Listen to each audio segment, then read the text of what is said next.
and welcome back to AXA Coral Live. We're transmitting from the Kamabi Research Station here on the island of Curacao in the Caribbean. And Jasper, thank you so much for joining us for this Ask Me Anything session. Just before we start, I've got a couple of shout-outs. We've got schools from Switzerland, the USA and Canada joining us. And a shout-out to Margaret Leary in Montana and Fraser Wood Elementary in British Columbia. Great to have you both with us. Jasper, before we dive in, we've got some great questions coming through. We saw you in a boat earlier today. Yeah. What's brought you to Kamabi, and how come you're going out on the reef? So what brought me probably to do this is the fact that you can combine diving with being on a tropical island. I guess that's sort of been the initial passion. And you know, when you do science, I guess it doesn't really also matter what topic you have, because it's all interesting, right? There's still so much to know and things that we don't know. So whatever topic you choose within coral reef sciences is all basically still quite new, and that's what still keeps me going. So many new things to discover, and what is that new thing you're looking to discover at the moment? So the new thing, or actually they're quite old, are to my opinion the sponges. Yes. They're a bit, I would say, undervalued. A lot of scientists work on corals, algae, fish. There are some people working on sponges, and the group is increasing, but we do also now start to realize that they play a very, very important role. Now, that sponge, that's the kind of thing I'd have in my bathroom or kitchen at home, is that right? Yeah, you used to have it. I mean, it used to be the original animal, right? I mean, you used to buy from the market really a sponge, a dead sponge. And nowadays you can't. Maybe in Turkey or Greece you can find them still on some markets. And actually I have a little piece, and it's a bit. It looks like it's not very comfortable, but when you put water to it, it becomes the softest sponge you will ever know.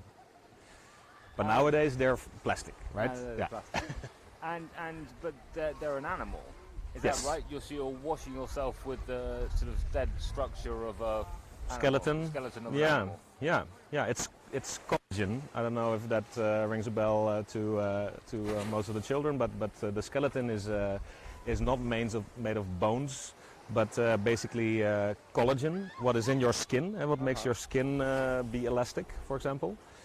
And of course sponges are known to take up a lot of water, so they soak in a lot of water, so that's why the sponge is first used as a way to clean yourself, basically. Wow, I'm just checking. There we go, perfect. And so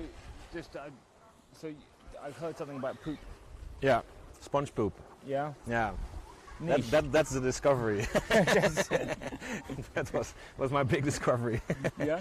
Yeah, I kind of, or we, of course, you always do this in a team, but during the 4 years that I did my PhD, we didn't start out looking at sponges. We actually looked at everything that you don't see on the reef, so every cryptic cavity structure. So there's basically, if you look at 1 square meter of reef, there can be up to 8 square meters of surface beneath that you don't see. And we were one of the first to actually be interested in that. And then we discovered there were a lot of sponges there. And the sponges are important because they recycle the little bit of food that is produced on the reef. And in principle, it's pretty amazing that the reef can even be here, because the fact that you can dive here, that you can look through the water, actually means that it's a bit of a desert. There's not a lot of food. See sort of down here, there's a barracuda that came past. I can see the sort of brain corals on the piles here. Yeah. And yeah, it's this typical sort of what you see in the sort of tourist brochures. Yeah. Like clear, beautiful tropical water, and that means there's not much food lying around. Yeah, because I mean, I'm from the Netherlands. We have the North Sea, for example. Yeah. Between Great Britain and the Netherlands, there's the North Sea, and that looks a bit dirty, right? I mean, that looks a bit like greenish, brownish. You don't really want to be there, right? No. But in fact, that sea is a lot more nutritious. There's a lot more food there, so it's a much more rich environment than the tropical waters. So, I mean, fascinating, and fascinating to hear how the sponges, which are sort of, as you say, mostly ignored, or almost ignored, in preference to coral study over the years, and you're finding out the important role that it plays. Yeah. So we're just going to get the live chat up, and here we have Felix would like to know. You made a sort of joke about being on a tropical island, but what was the moment that inspired you to study the reef? So this is this is true story. When I was a young kid, really like age 4 or 5, I had a neighbor, and my neighbor was actually a coral diver, coral scientist. At that time, I of course didn't know, but he always came back with stories of how it looked like underwater, and he had some pictures, and then sometimes he showed me how a coral would look like. So I think then the seed to my interest was planted there. And years later, we moved when I was 5, 6 to another place, and then years later when I decided, okay, I want to be doing this, and when I got the 4 years of PhD, so I really went into the field. Actually, my first expedition, besides coming here, was in Indonesia, and I looked at the list of names, and my old neighbor was there. And it was actually his last expedition for him, and my first. So we actually crossed over. Yeah, that was pretty cool. But I think I always kept that in my mind. I had also this book with pictures from the sea, and I always was interested in the sort of exciting unknown. I certainly think, for me, for expeditions of National Geographic, those amazing photos were always, that really exists, and if I work hard, I can get there too. Yeah. No, but I do think that people working in coral reef science really, consider themselves to be at, this is what we all really wanted to do, and it's not that easy to get a job. In science in general, but to do this, you have to have some skills, and there's a lot of people in the world that might want to do this. So we constantly pinch our cheeks and are really happy to do this. Amazing. And you said it's a tough job to get into. Do you think that should more people pursue a career in science and marine science? Is that what the planet needs? I think so. I think that we really underestimate the importance of water. We do know a lot about water that is on land, rivers and how to control that, but 70% of our world is oceans, and we have no clue.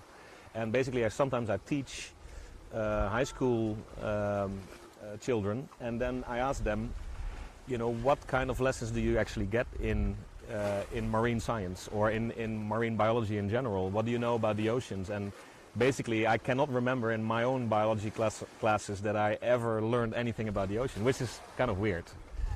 And I think it is because we are, in fact, land animals, so we are a little bit afraid of the ocean. Yeah, it's strange that sort of we've treated the ocean for many years. There's a fear factor, but also it's just sort of like a cross between a toilet and a fridge. Yeah.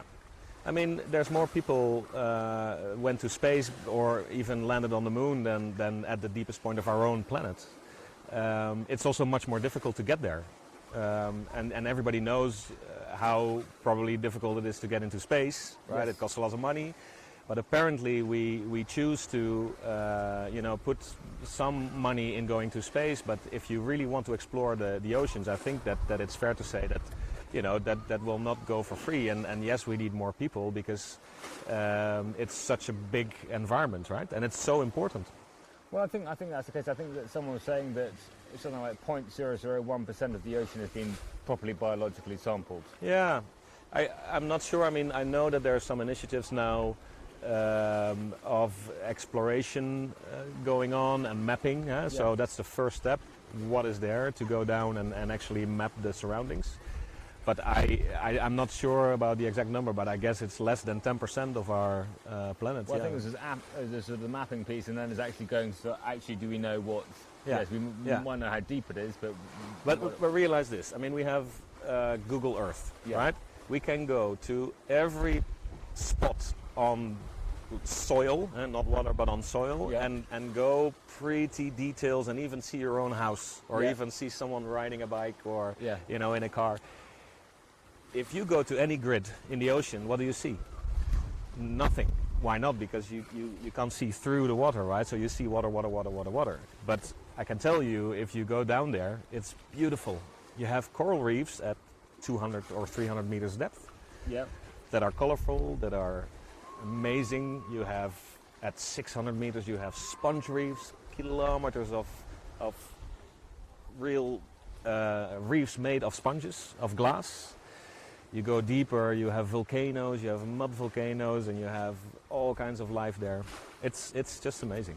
Amazing. And going back to, this is a question that's come through. Yeah. You're about to go and set up a system for catching sponge poop. Yeah. How did you come to the conclusion that analysing sponge poop was important? Okay.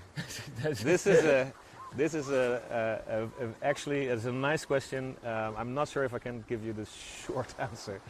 So what we discovered is that we are in the desert here. Yes. Yeah. The coral reef is there. So how is it possible that this desert can be here? Yeah. We And know that there is food produced. Yeah. Algae can use sunlight, Yeah. and the corals can use sunlight, and they can produce food. Now that food is in the form of what we call dissolved organic matter. So you have to think of sugars, proteins, fatty acids, everything, but you don't see it because it's dissolved. Okay. Now think of a cup of tea. Yeah. When you put sugar in it, you don't see it, but it's there. And when you put the tea in it, you've also got Yeah. you've got that coloration, but Yeah. you can't see the. Yeah, and you drink it and you do get Yeah. the sugars in, right? Yeah. So, okay. So that's the largest source of food on the reefs. The question was, when I started, where does it go to? And then we found out where there's actually not a lot of animals on the reefs that can take those sugars, but sponges. Ah. So sponges take it up. Yes. Actually, they can take it up really well. Whatever is Okay. produced on the reef, they, remove it again, which is a good thing. But the third question was, okay, they take it up. Yeah. What do they do with it? Do they grow? Yes. Yes, some sponges grow, but the sponges that I was exploring are actually sponges in caves. So they're underneath the reef, and there's a lot of competition for space. Everyone wants to be there. So these sponges do not really grow fast. So instead, what they do is they have a very fast cell division. So they don't grow in size, but they rejuvenate themselves. So they make sure that they keep themselves young, basically, Yeah. by replacing their cells. And the old cells are being cast away and rained down on the reef as particles, right? And those particles. It's poo, it's sponge poo, basically. It doesn't look like a cell anymore. It looks actually like brownish, fluffy stuff. And then basically, so what happens is you have the desert that in principle not a lot of reef organisms can live in. You have food, but no one can take it. Yeah. Then you have the sponges. They take up the food and they convert that something you don't see into particles. And those particles are very nice to eat. So principally, they kind of recycle food for the reef. So they bring life. And you've answered that question. The next question is, what do sponges eat? They just take up the sugars from dissolved sugars from the water, and they turn that into something that the rest of the reef can consume. Yeah, so it's very clever how nature works there, because they so everything on the reef is super efficient in recycling each other's waste products. That's why a reef can be so productive, right? Everyone uses every bit of energy available. Now, the problem with the DOM, like I said, is that if no one can take it up, it's just lost energy, right? Yeah. So the beauty is that it's not lost, because sponges can convert it to something that others can eat. And they themselves keep themselves healthy, and sponges can thus become 300, 400,000 years old. Is that right? Yeah. Very clever. I mean, it's just mind-boggling, the sort of like the complexity of nature. When you sort of think about a sponge, you think about, okay, it ends up in my bathroom and it can help me wash my back. Yeah. But to think that the processes are so, interesting and complex, maybe the wrong word, but it's fascinating. Yeah, and especially because like I said, these sponges live underneath the reef. It's not unlogical that nobody took care of them beforehand, because basically the whole science of diving and doing coral reef research is not that old. I mean, it's basically Cousteau who invented, the aqualung. So it's only since, let's say, 50 years or so that we can look at the reef, and then, obviously, what do you see is what you're going to study. Yeah. So first things first. So first people started to study the fish and the corals and all the colors on the reef. And then now it's time to, be amazed by the fact that there's a lot we can't see. And the next question was, you obviously are passionate about what you do. What is the best part of your job? I always really like to be, we are going to dive there actually soon, and I call this my office. Uh-huh. And then basically I just like the fact that, my day job is somewhere at about 10 meters, and I go there and we spend like 2 to 3 hours a day there. And then maybe in the past 15 years, if you count it, I mean, I've spent days and even weeks underwater, working, and it's just it's so quiet there. You are in nature. There's no footpath. There's no people. Except for Ben. Except for colleagues or some tourists that sometimes come by. No, but it's cool. It's relaxing. It makes me also be very relaxed. It sounds like it's a truly special place to be. Yeah, and anything can happen, right? I mean, usually we're so focused on what we do that we don't see really what's happening around us. But still, I mean, sometimes we have to wait for 20 minutes underwater to take an example, and then I just go around and I watch and see what happens, and it's exciting. I mean, it sounds like an amazing job, and in fact, we've got a question that's come through, which is, how do I get this job? And if you don't have a neighbour, get a neighbour that is a diver. Yeah. If you don't do that, let's start from sort of age sort of 8, 9. Sort of what kind of things could you do to end up being a coral scientist? Yeah, I think, and that's actually what I would advise everyone from age whatever, 5 to 50. Yes. If you want to do this, you have to be absolutely passionate, because it's a great job, but every job comes also with, you have to maybe spend a lot of hours, and some of the work is tedious, right? So you really have to, you're away from home, from your family, so you have to be very passionate. If you have that passion, I think you're halfway there. Of course, you need to know how to dive if you want to do dive research. So at the time that I started diving, we only could use compressed air around the age of 15, 16. Now it's earlier. I think even at 12 or so you can start to dive. And the third thing is that you probably need to be, good in school. Probably you need to go to university, and then try to find, some marine subjects. Yeah. And are there other jobs around? Because I know we also do Arctic Live, and I know there's a lot of jobs, in the Arctic on research stations.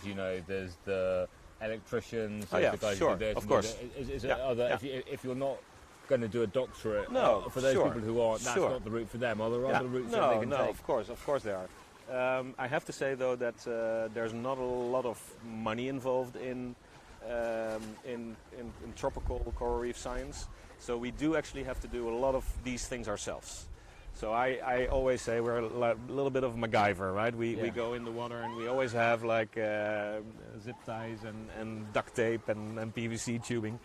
But of course there's also, we need a whole team around us. So there's people that run certain analysis, there's people that are really technical, You need someone to be able to, take care of the boats and the motors. So of course, yeah. There's different possibilities. So even if you not that, and here we are. What's the strangest looking animal you have seen? Strangest looking. I see a lot of really weird looking animals actually underwater. I mean, you have so many different kinds of. But what I always, when I see an octopus, that is just amazing. Yeah, just a little. Yeah, just amazing. Yeah. And I don't know. Yeah, you've seen one, right? I mean, it can just take the form and the color of everything, and it's really hard to spot it. It fluoresces at night, and it's just amazing. I find that a really strange-looking animal, actually. And talking about the weirdest animal you've seen, this is talking about maybe some of the places you've been. I mean, Curacao probably not the only place that you've studied underwater. What's your favourite underwater location? I mean, can I also go off coral reef topic? You can go off. You can free range. No, from coral reef perspective, I think this here in Curacao is actually one of the best places in the Caribbean to look at coral reefs. Mm-hmm. It's not at every place that there's a beautiful reef, but if you know where to go, you can really find awesome reefs here on Curacao, on Bonaire, especially the southern side of the Caribbean. And the Caribbean is maybe not so colorful as, for example, the Red Sea or the Indo-Pacific reefs like the Great Barrier Reef, but it's a bit mysterious, right? So I really like that. There's like big statues of corals here. That's what I really like. I went also to Australia, to the Coral Sea, and that place is, of course, also an amazing place and looks very different. There's much more colors. There's a lot more big fish, sharks, for example. I'm a big shark fan, so that was probably, for me, the most beautiful place. Did you have a favorite shark? Well, I had an encounter with a rather large mako that trip. We actually thought it was so big, it looked a little bit like Bruce in Finding Nemo. We thought it was a great white, and it was just like passing by on like this. And I loved it. I mean, I was a little bit scared, I have to say, but it didn't do anything, and I just love to see these animals. But those close encounters, I mean, must be really special. Yeah, that was really special. I mean, I think about it, I get that feeling again.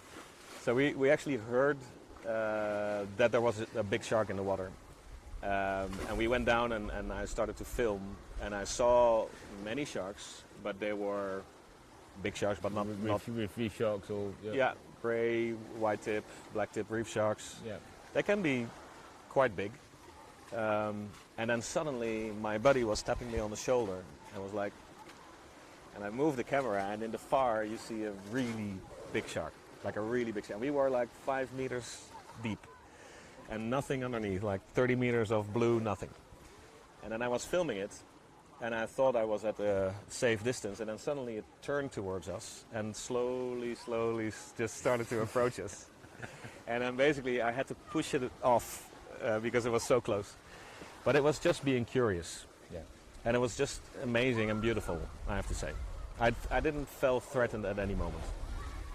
I mean, they've got a bad reputation, sharks. I know, and why? I mean, I'll blame Mr. Spielberg myself. I mean, we do like to pretend that we are. It's great food. filmmaker, but Jaws hasn't done really much for the reputation of the shark. Yeah, I know, and if you look at the numbers, right? I mean, if you look at what is the chance even to get bitten, not even die, but get bitten by a shark, is like less than getting hit by lightning or so. 5 times as many people are killed by cows in the USA God. alone than die from shark attacks each year, and each death is very, very sad.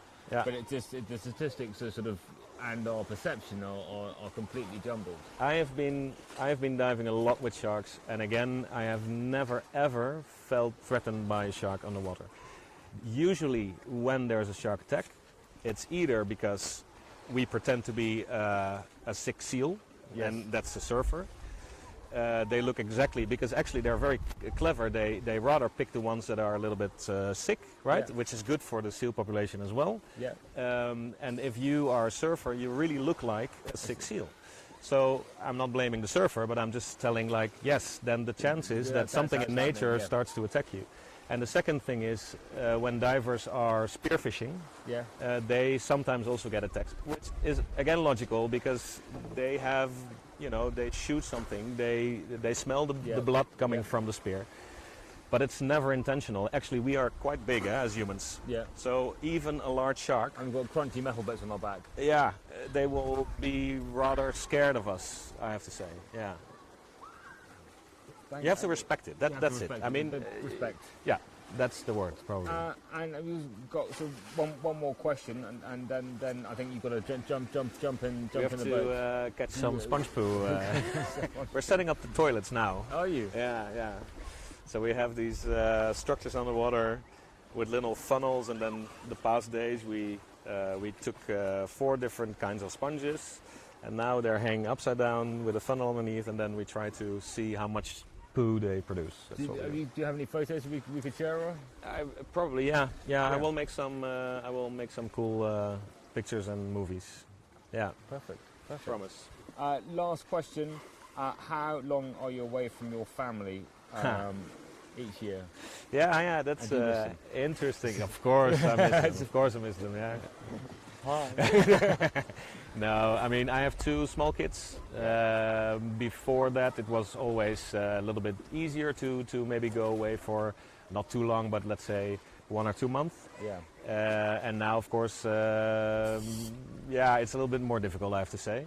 But I try to combine it. So my wife actually is a doctor, and she also sometimes works here on the island. Oh, good. Okay. And 2 to 3 weeks. 3 weeks is kind of the max for me. And then again, I mean, I'm a bit further in the career, so I have to do a little bit more management. So the field work is left to the PhDs. They do all the fun stuff. So this is the time that I can do a little bit of the fun stuff. A little bit of the fun stuff. Yeah. Well, Jasper, thank you so much for answering all these amazing questions that we've been sent through. Best of luck finalising your sponge poo collection. Yeah. And we'll let you get on, and I'll finish off and say goodbye to the. Thanks for the questions. It was really nice. Yeah, really nice. All right. Well, thank you so much for joining us today from AXA Coral Live, broadcasting from the Kamabi Research Station here on Curacao. It's been fabulous to have all your questions. We've done 2 live investigations looking at ocean acidification. We've had almost Dr. Rene, and he's been answering all your questions about coral in the high CO2 world, and great to have Misha and Jasper helping out with our Ask Me Anything sessions today. On Tuesday next week and Thursday next week, we're back to you with Coral Live. Tuesday, going deeper on the reef with Dr. Pim and looking at the impact of depth on light availability and pressure. And then on Thursday, we are sharks, Play-Doh sharks, looking at adaptation, and then speaking to Dr. Valerie Chamberlain as well. So looking forward for you to join us for those amazing sessions next week. Have a great weekend, and it's goodbye from Curacao for now.